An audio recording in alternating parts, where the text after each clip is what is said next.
Let's go through our reasoning. What do you find most unusual about this case?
Have you got your thoughts in order? Yes.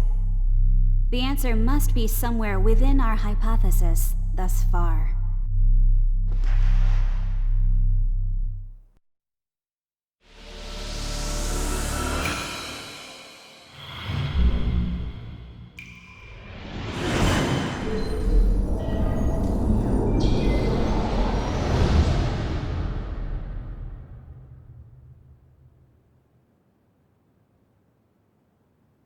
Excuse me, everyone. Yes. The auction will be cancelled, of course.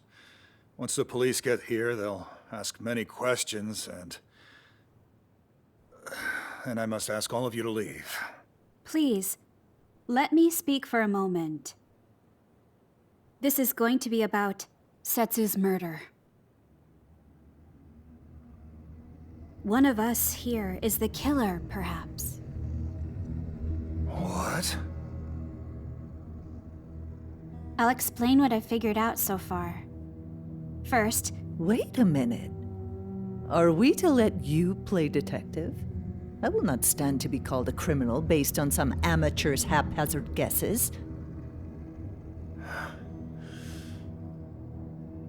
The killer's among us, you say? There'll be real consequences if you're wrong. But if you're willing to take that risk, so be it. Let's hear you out. thank you. First, about the mummy we saw.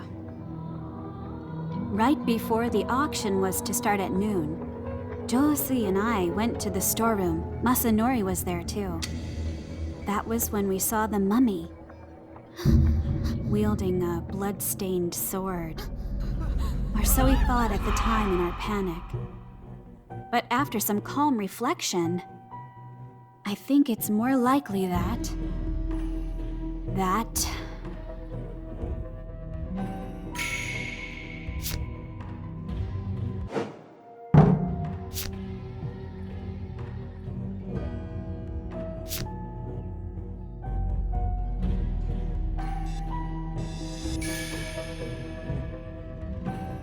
it must have been someone in disguise. A disguise, huh? That makes sense. Of course. After murdering Setsu, the killer dressed up as the mummy and appeared in front of us. In that case, whoever wasn't in the lounge when you saw the mummy must be the killer. Kino, you were the only one in the lounge at that time. The three of us saw the mummy.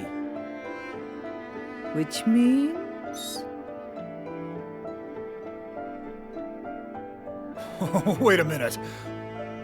Where are you going with this nonsense? But you're the only one who could have appeared in front of them as the mummy. Is he the killer? Ginsaku?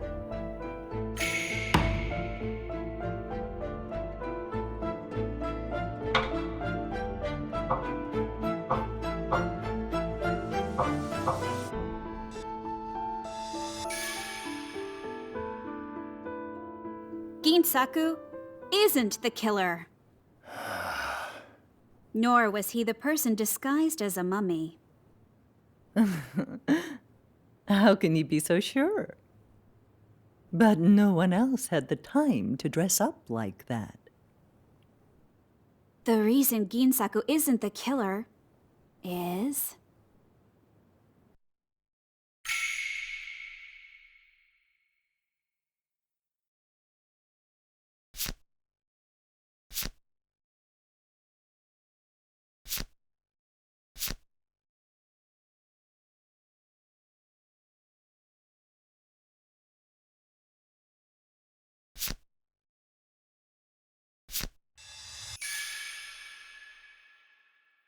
Ginsaku isn't the killer. Because the mummy had the key to the storeroom. After discovering Setsu's body, we found the mummy at the end of the corridor. And it was holding the key. What do you mean? Think about it. Above all else, Ginsaku didn't want it known that he had lent Setsu the key. No one can know. If Ginsaku was the But you got the killer, key from me. he would never have put the key in the mummy's hand. He would have kept it immediately. Otherwise, he'd be the first person to come under suspicion for this murder. I see. That's a good point. Give me a break. Ginsaku was not the mummy, so who was it? There's only one person who could have been disguised as the mummy. And that's...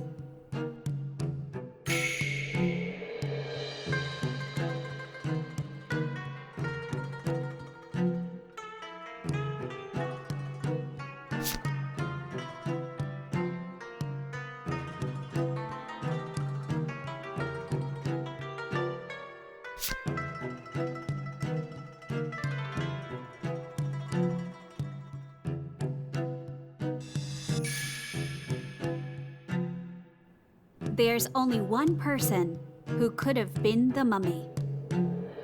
And that person isn't here now. What do you mean, isn't here? I'm referring to the victim. And that would be Setsu. Nonsense. She was killed before the mummy incident, was she not? When was Setsu killed? And that's the crux of the matter.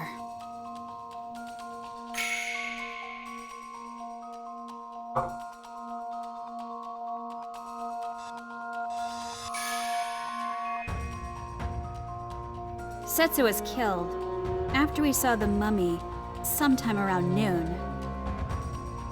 Hold on. Didn't we agree that the murder happened before the mummy incident? No. We only established that all of us were free to move about before noon, including Setsu.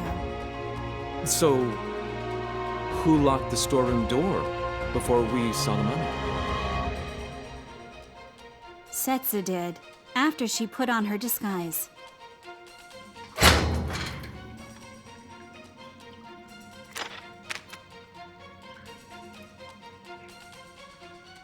She disguised herself as the mummy and waited outside the storeroom for us. Why would she do such a thing?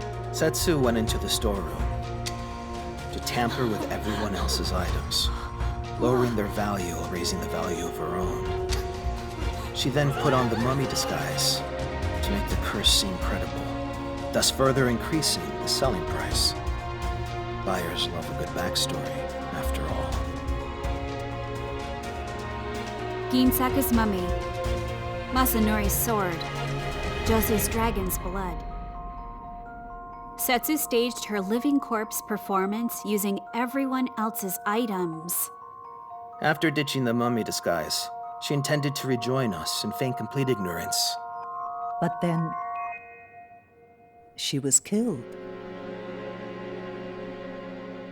We know that the mummy was Setsu.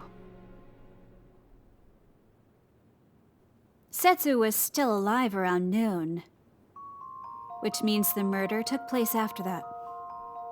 That leaves only one person who could have possibly been the killer. Yes. The person who killed Setsu is...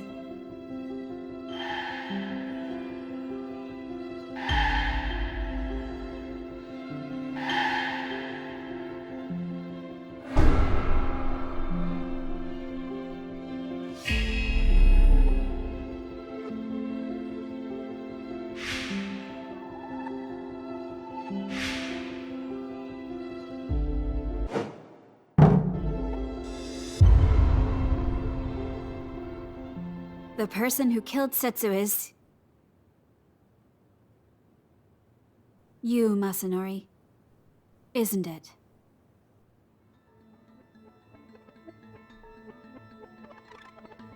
Straight after the mummy incident, we all gathered here in the lounge, didn't we?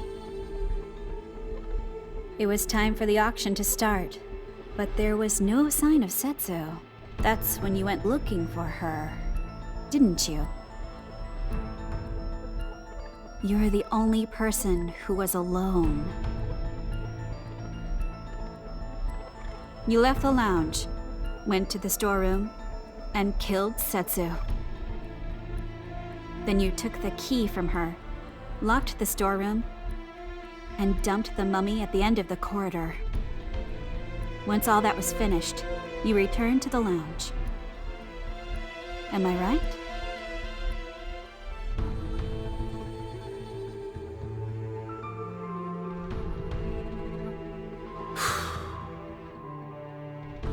When I went to the storeroom, the door was open.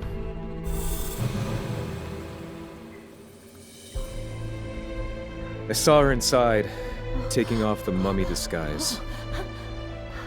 The auction items were all irreparably damaged.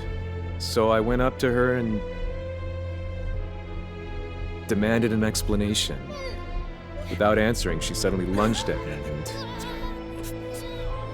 in the ensuing struggle, That sword's just...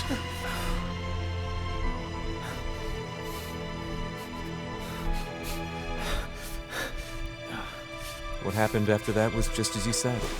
And you know, I thought no one would suspect me if I made use of Setsu's mummy incident. What I said earlier about researching eternal youth, that was a lie. The truth is, someone hired me to search for the Tokijiku. 3 days ago, I heard about this gathering from Setsu. I came here today in the hope that someone might bring the Tokijiku. I intended to win the bid, but even if I didn't, I was just going to take it by force after the auction. In some dark alley at night. The Tokijiku is the only item that's still missing.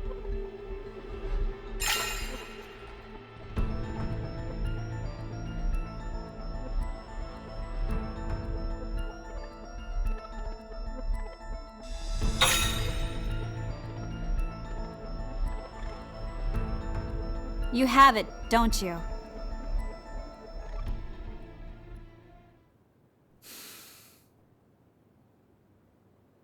That fruit was originally mine. Someone stole it from me. We can assume that Setsu was a thief. Hinsaku, you knew about it, didn't you?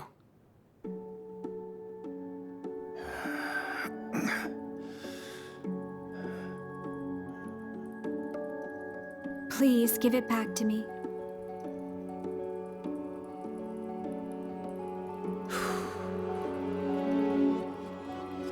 It's not here anymore.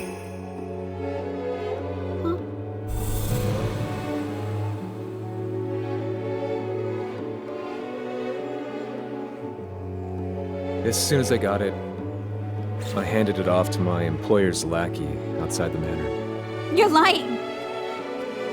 Why didn't you run away after that? Running away is the same as admitting guilt, is it not? That's why I decided to stay.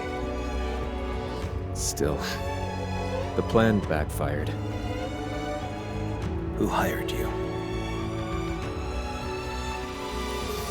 There's no reason to hide it anymore.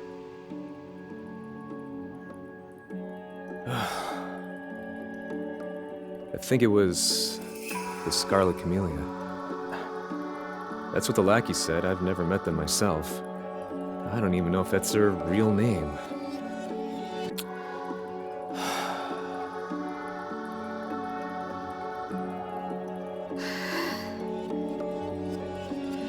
Officers from the Metropolitan Police arrived a while later and arrested Masanori Minami. My family has received the Tokijiku from the Sakakis for generations. And every 100 years, during our cherry blossom ceremony, someone would be chosen to eat the fruit. But the Sakakis were attacked and wiped out by forces who wanted the Tokijiku. My family had but one Tokijiku left. And since the massacre, we've kept it hidden so the world would never know of its existence. That was the fruit my father entrusted me with. Take this and leave this place now. My father's health was poor, and he often stayed in his room, but he was always kind to me. On that day, however, he sounded so serious, so grave. And I just couldn't defy his orders. My father often said that people weren't meant to live without growing old. I think he decided to turn his back on the Shijima family when he gave me the Tokijiku.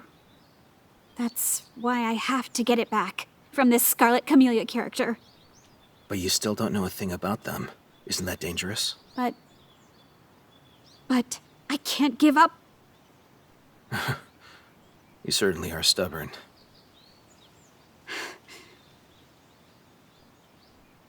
My father often said the same thing. I got it from my mother, apparently. But we were separated when I was a baby, so I don't have any memories of her.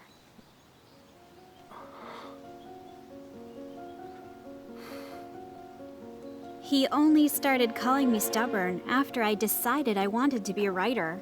A writer? Yes. I want someone to read the novels I've written, to meet them, and hear about their impressions about my work. That's my dream. But everyone in my family was against it. They told me I should settle down and get married and raise children because the Shijimas are a family of doctors. Times change. If you're stubborn enough, you'll always find a way. That's kind of you to say, Jose. But tell me, why are you after the Tokijiku? It's not something most people know about.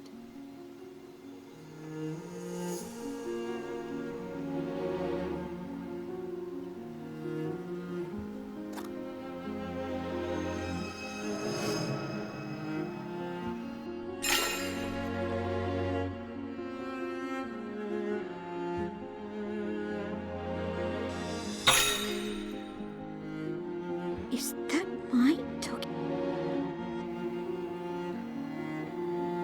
You have one too? As a prisoner of circumstance, I must keep searching for the Scarlet Camellia while guarding this fruit. The Sakaki family you mentioned, they were destroyed by the Scarlet Camellia. Your father was right. You shouldn't get involved. Eternal youth invites death. Ironic, isn't it? As one who doesn't age, I should know. What?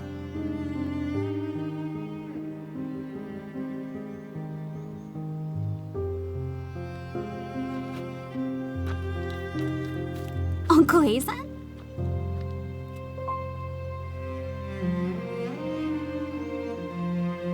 Josie! Yoshino! It was my uncle, Azan Shijima, and his companion, Toako. We've been searching everywhere for you. Stop right there. You know I don't like it when you smoke. That's right. Come, let's go back home. I won't go back!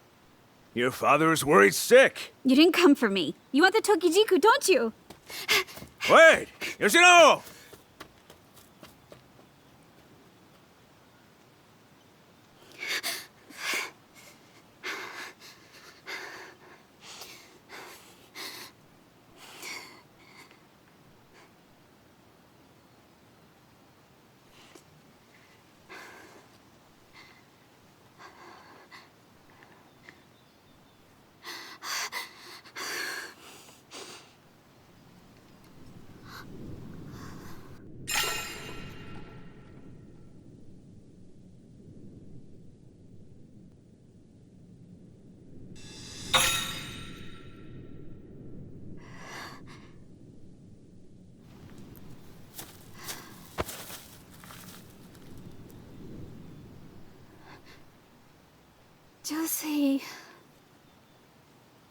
Josie Kusaka.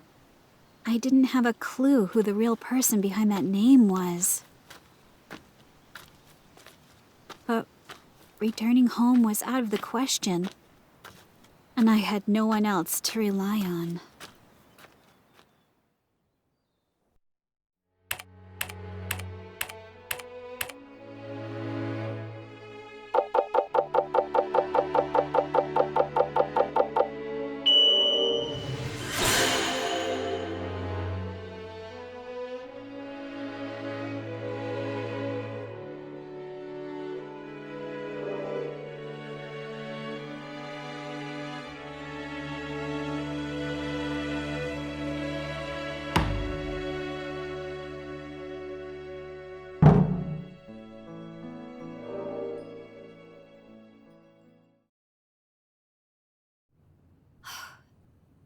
The events in this novel are real, aren't they? I know. I'll try searching for the writer, Yoshino Shijima. But the reception here is really unstable, huh? The connection outside was just fine, though. Anyway, I don't think anything would come up looking into it. What with the Great Kanto earthquake and the World War, there aren't any reliable accounts of what happened next. And no one knows what became of her, either. The Shijima case.